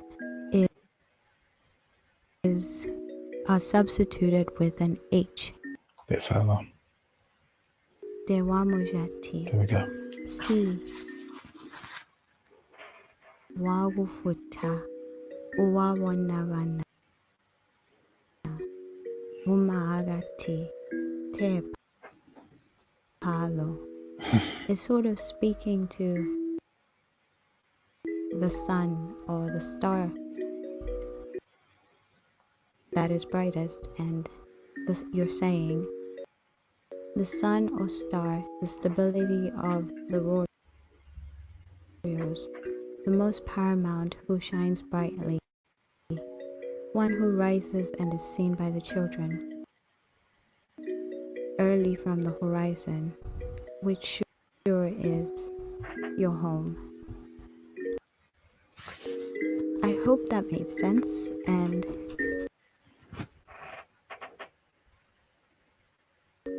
so the name of the papyrus is Hua Noli, which when oversimplified means answer the time of bliss. So it is a call to the time of bliss. Strictly speaking, Hua Noli means come plenty from the time of bliss, or come forth unimaginable plenty from the time of bliss, because Hua or Hu means something that is of great magnitude. This is more than So it's playing back really poorly now, which is real frustration. But we're right near the end anyway. And actually, it's quite interesting because we actually had that little discussion yesterday about the word, well, the word we say nefer, which she said is nuli or nefuli. I'm not going to try and pronounce it the way she does. It's clearly a very soft F there.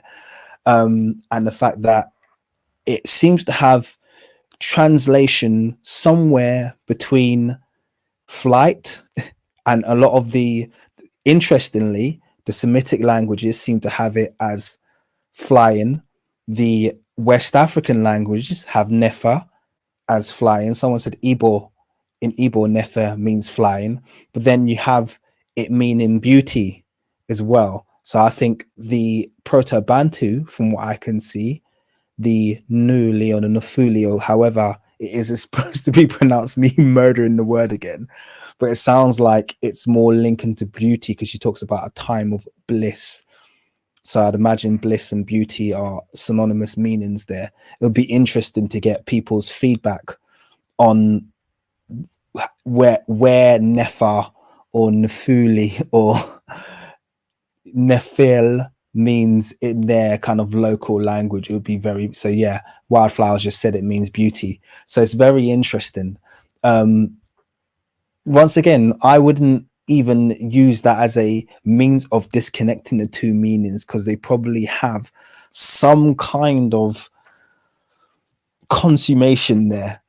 I really do feel like there's going to be some kind of consummation between those two meanings, but it's really, really interesting. So I've just got another donation. Thank you very much, A Hebrew in Business. That's such a cool name. He says, thank you, Kinsman, for keeping it strictly scholarly. It's hard to find resources that don't romanticize and people that are truly for research. Thank you very much. Thank you. I really do appreciate that. And yeah, those words mean a lot because I think it's important that we do approach these topics with that mindset. Where there's good, strong evidence, don't be ashamed. Don't feel any embarrassment in being strong about, communicating that, but also don't be too proud that you can't admit when you're incorrect in certain areas. So I appreciate that donation and I appreciate the words that came with it as well. Thank you very much, A Hebrew in Business. So fantastic. You're not Egyptian and you never will be. Yeah, mate. I don't think you could understand a word that we're saying or the Medunetta. So please, I know this must be hard for you. It must be hard for you seeing Africans translate Medunetta, something that you could never do. So carry on clinging to that culture and keeping up with your cosplay. Good luck to you. We'll keep doing what we do. Now, on that note, what we're going to do at this stage is we're going to open up the chat. I'm going to call it a day now because for some reason, the StreamYard software is just not being compliant today. So I want to open up the chat just for the last few moments to see if anyone has any kind of like input, wants to have a little chat. If I tell you what will be quite entertaining, Garfield, if you're in the chat, I want to see if you're willing to come on the chat and back up some of the trolling you've been doing on my page. So yeah, if you're in the chat, feel free to join. I'd love for you to have the floor to voice your complaints. I would love for you to do that. See if you got the guts to voice your complaints on a live discussion, or if you just like to hide behind comments like most people do.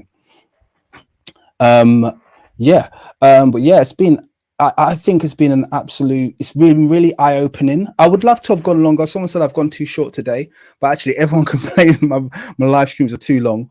Also, the playback is killing me at the moment. The constant pausing I'm finding very, very frustrating. So I can't lie to you guys. I have to end it there. While I try and figure out how to stream videos, StreamYard's really good for having people on the chat. It's amazing for like inviting guests in. It's really bad for streaming videos. It's just really, really bad for streaming videos, which is a real shame. So yeah, I've put the link in the I think I put the link in the chat. Did I put it in? Yeah, I put the link in the chat if anyone wants to jump on, have a quick little StreamYard chinwag with me, maybe give some insight into something they've learned or something they want to look into. We'll have a very quick chat about that. Because I've actually enjoyed opening the panel. I don't know if you were here yesterday, but I opened the panel yesterday and Smash Rockwell jumped on live and helped us with some of the live translation. He was with a friend of his. Oh gosh, I'm trying to remember the name. I feel really bad not remembering the name.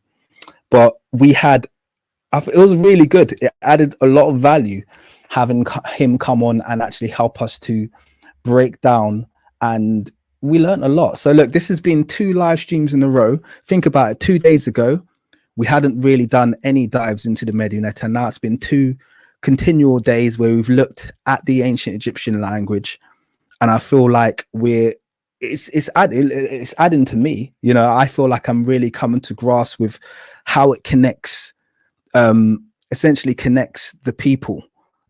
It makes it a lot more real when you start putting words and meanings to the hieroglyphics, to the hieroglyphs I should say, or to the Medunetta. It makes it a lot more real, which is amazing. Yeah, so I'll keep it open for a bit longer. Jonathan says that Thingy won't jump on. Yeah, I don't doubt it. A lot of these people are too cowardly. They like to hide behind their comments, but then they don't like to have an open discussion. And I'm all for open discussions. You know, this is what we're about. Hey, if your argument's really strong, I'll be convinced. That's the beautiful thing, you know. You should never be wrong and strong. You know, if your argument's strong, I'll be convinced. I'm just reading through.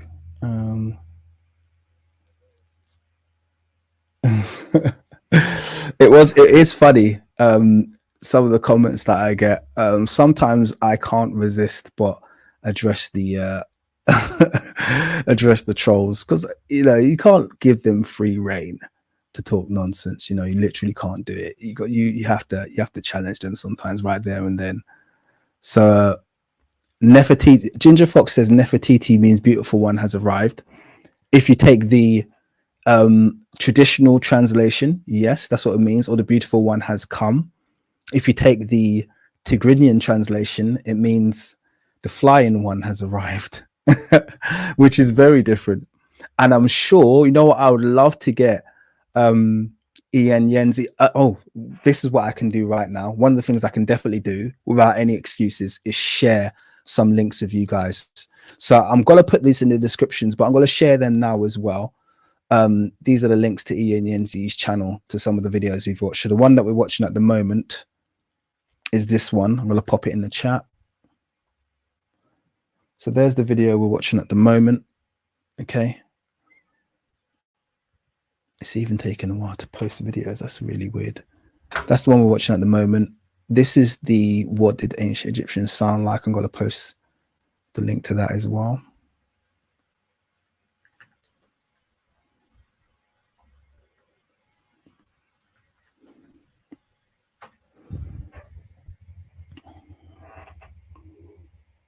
There. So I've a couple of links in the chat.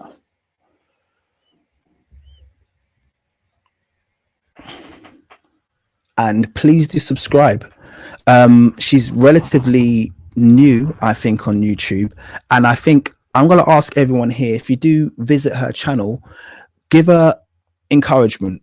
A lot of people, YouTube can be a very hostile space for African creators. And it's just like, I'm just going to say this actually really quickly. YouTube is like a magnification of what we experience on a daily basis, i.e. unfair criticism, people targeting us when we're essentially just trying to explore our own history. The amount of the weight of attacks and criticism that I face on a daily basis on my channel, I can imagine that a lot of people find that hard to deal with. Me personally, I'm up for the fight. As you guys probably know, I'm more than up for it. And to be honest with you, sometimes it's you know, it makes my day to just like destroy some trolls and people who think they're smart, kind of like bring them back down to earth with a harsh bump. But some people aren't there for that. Some people are there and they're very shocked when they start producing content and people start criticizing them. So the one thing I will ask you to do when you get to a channel, please be really positive and be really uplifting, you know, because I think she's the type of person who will create a lot of content for you guys gratefully, if you just kind of like, if you encourage her and show her that it's actually returning value. So please go there, be as positive as possible. I really think it will be, you know, it will go a long way. It will go a really long way. Like I know you guys will be anyway, because you're just genuinely like that.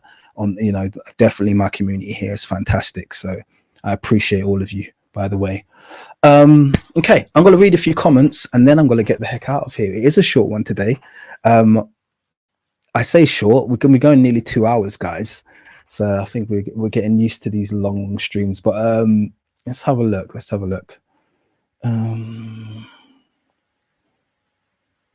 Both of us were in the kingdom called Bamoon, and we speak a language whose name is Medu Mba. That's very interesting. So someone just said that the in Cameroon they speak a language called Medu Mba. I haven't done any research in this area, so I can't help you too much, Ramesses IV. But I think there's definitely some investigation to do there. So maybe you're going to need to be the person who gets that kicked off, sir. If it, maybe the Medu term is a Bantu borrowing, now that we know that we have the how did she pronounce it? Medjwe Nejali, and that means the Medjwe means speech, I believe, in Proto-Bantu. So maybe that's where that comes from, or maybe the link is more direct with Kemet. We don't know, but that's definitely worth looking into. Yes, her channel is called Inyenyenzi. I've put the links in the chat, so you should just be able to click on one of her videos and just visit and subscribe, please. I haven't had anyone looking like they're gonna join me for a conversation, which is a shame. What a shame. So we might be able to wrap this up kind of early. So if you get Bantu language, this is what Wildflower is just saying, and this is what I think is being proven in this video.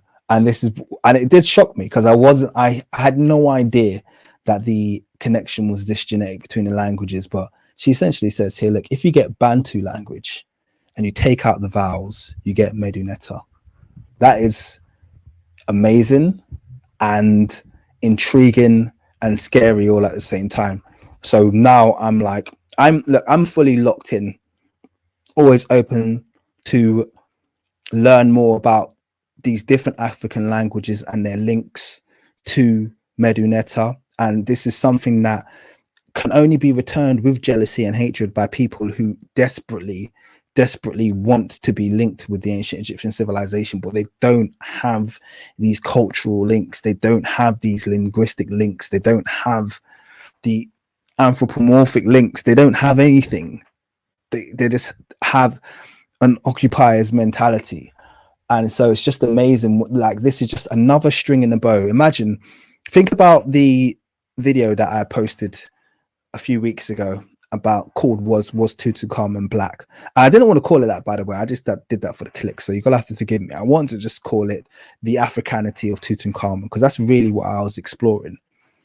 But consider the fact that I didn't even touch on linguistics. You know, it's just another string in the bow, just really kind of sewing the continent of Africa together. It's just, yeah, I find it very intriguing. I love this. Your title should be statement instead of a question, especially if you know Inyenyenzi, Bantu language and culture.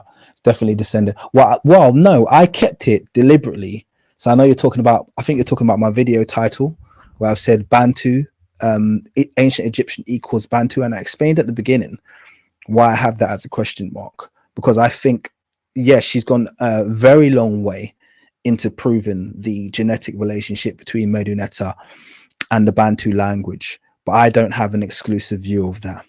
And that's why I'm keeping that door open, because just because this is such a convincing argument, that doesn't close the door to other languages spoken on the African continent having similar levels of relationship. Okay, it's really important that I keep that door open until essentially it's been, essentially it's been closed. Okay, so that's why I'm keeping that open, and I'll keep it as a question for now. But I appreciate that feedback. All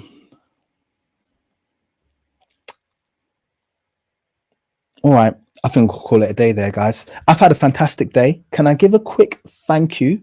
It is late, and this is my third in a row. Just when I was about to drop off, Macy gives a very generous $10 donation. So thank you so much, Macy, for your continual ongoing support. You're so appreciated. She said, when the Europeans attempted to translate Medunetta, they never studied any surrounding groups. They used the Rosetta Stone by the Greeks, who most likely got it wrong. That was definitely their starting point. I think what goes unsaid, that's such a good point, Macy. And I'm just going to add to that and say what goes unsaid is actually the amount they leaned on surrounding African nations to produce the dictionaries. They don't tell you that Champollion the Younger and Wallis Budge, like I mentioned earlier, both use surrounding African languages to come up with their early translation work and Wallis Budge's dictionary. He leaned heavily on surrounding African ethnicities, and it's something that's kept very hush hush and because what they didn't like is he didn't use any Semitic languages, and Semitic is what they lean on heavily now. So they lean heavily on Semitic. They want ancient Egyptian, or at least the early people who did that kind of like translation work, they want ancient Egyptian to fall into the Semitic group. You'll notice they use Semitic pronunciations. I had a whole rant yesterday about the fact that I don't call Amun, I call him Amen or Amin, which was the translation that was used for years before they started calling him Amun. Amun was a Semitic borrowing when they started calling him Amun, but the name is Amin or Amen, and that's why I always call that particular netta in ancient Kemet, I call him Amen, and that's the reason why. So there's been a lot of secret borrowings from Africa. What they won't do is give Africa the credit openly. So yeah, Imana in Rwanda, wildflowers just said. Amani in Meroe, okay, all the same deity. Iman, that's the IMN or the AMN. Aman, Imana, Amen, Amin. All of these translate to the same name, which is really interesting. Okay. We need more than a video, Nerd Large. I think we need a series of videos on this topic. I think this is a good starting point. I can see myself revisiting this topic, and maybe even with the same creator. This is just the start, but I'm glad you guys have had an opportunity to view this creator's wonderful research and work. It really, really is. So Ice-T, big shout out to you. Fantastic member. I appreciate you very much. And the Bob Marley quote goes a long way. So yeah, it's just, I can see myself definitely revisiting the topic, and yeah, it will be amazing. Hopefully by the next video as well, my pronunciations of certain words, like one, two, I'm just murdering it. One, two. I know it's not 1, 2. It's like one, two. I can't.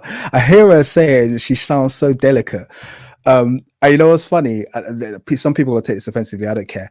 The way she speaks, I know it's not 1, 2, wildflower, but the way she speaks is so delicate, and it's like the direct opposite of Yoruba, which is obviously where I come from.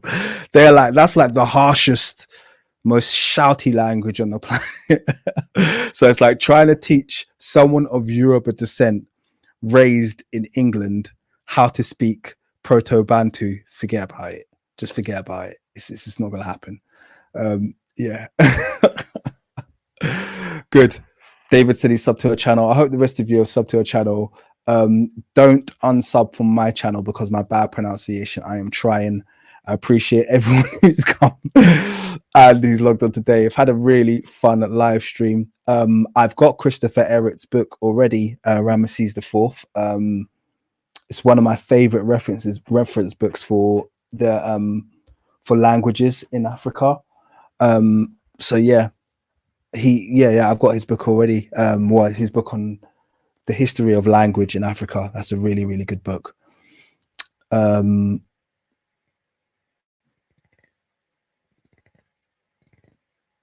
a good question. Renaissance woman asked, do you think they can't decipher a Meroitic language due to them not having a Greek translation? I think they can't translate Meroitic language because they don't want to. That's my honest answer. And this is why we have to take the reins. It's probably not even hard to translate.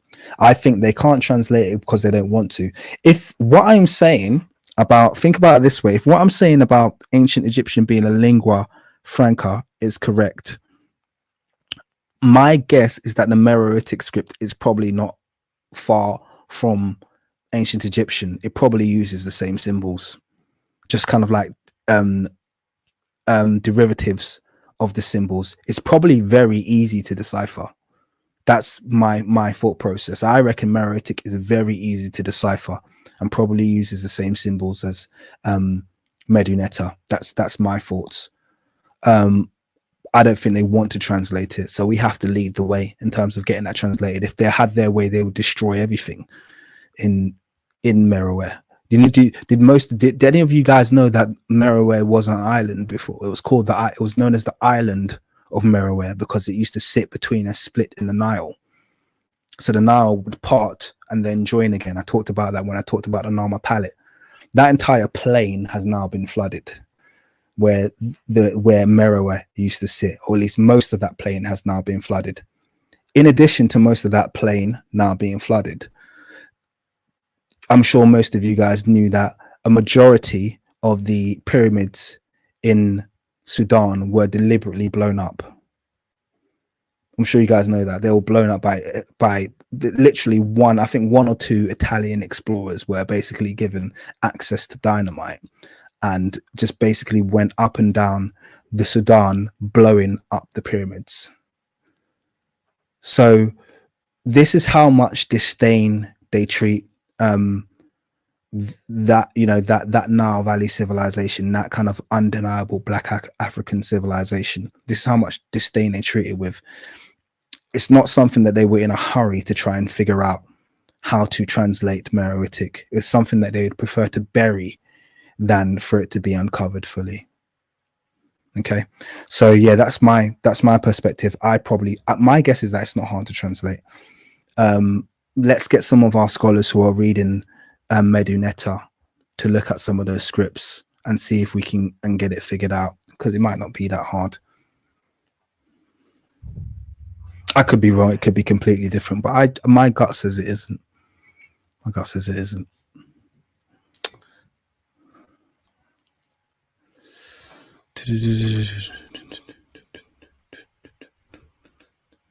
Oh, someone said the Meroitic contains Sanskrit. That's interesting. I don't know where that would have come from. Where would Sanskrit have come from? I guess there always is that Indus Valley link, isn't there, to that part of Africa? Who knows? All right, I think we'll call it a day there. That was a nice positive note for me to wrap the stream up on. But I think we'll call it a day. It's getting kind of late here. It's 20 to 12. We've had a good stream. No need to kick it on for longer than it needs to be. Thank you guys for joining me. Thank you to all the generous people that donated. And thank you guys for making the stream a really pleasurable and enjoyable discussion. I appreciate all of you very much. And yeah, I'll see you on the next one.